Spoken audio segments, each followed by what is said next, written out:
کیا یہ ملک صرف اس لیے حاصل کیا گیا تھا کہ تہمات اور ضعیف الاعتقادیوں کی بنیاد پر اس کے سیاسی نظام کو استوار کیا جائے؟ امریکہ کے چند مولوی آئے اور پاکستانی قوم کی پریس کانفرنس کے ذریعے سیاسی رہنمائی فرمائے کہ 1977 میں انہیں ایک خواب میں بشارت ملی تھی کہ فلاں نام کا ایک خاص فرقہ اس ملک میں اسلام نافذ کرے گا۔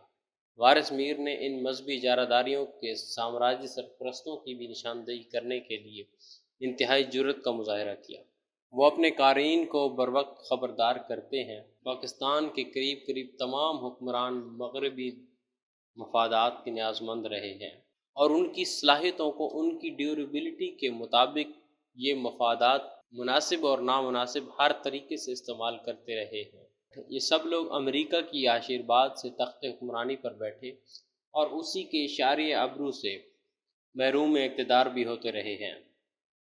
سیاستدانوں کی حکومت امریکہ کے ساتھ فوجی معاہدوں میں شریک تو ہو گئی، البتہ امریکی وزارت خارجہ کی دستاویزات شہادت دیتی ہیں کہ سیاستدان وزیر اعظم پاکستان کی سرزمین کو فوجی مقاصد کے لیے استعمال کرنے کا مسئلہ پارلیمنٹ میں زیر بحث لانے کی باتیں بھی کرتے تھے۔ اسی لیے پاکستان میں فوجی جرنیلوں کو برسر اقتدار میں لانے کا منصوبہ بنایا گیا تھا، جو کہ اب تک کامیاب جا رہا ہے۔ درمیان میں بھٹو کی سول حکومت اور ان کے غیر معمولی عزائم کباب میں ہڈی بن گئے تھے اور اس ہڈی کو نکال پھینکنا بہت ضروری ہو گیا تھا۔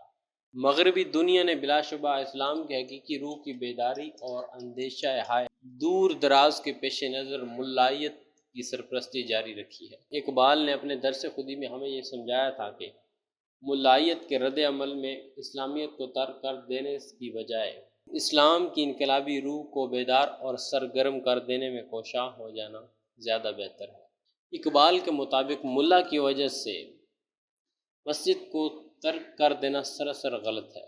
درست عمل یہ ہے کہ اپنے انقلابی افکار سے ملا کا دل پگھلا کر اسے انقلابی روح سے آگاہی بخشی جائے۔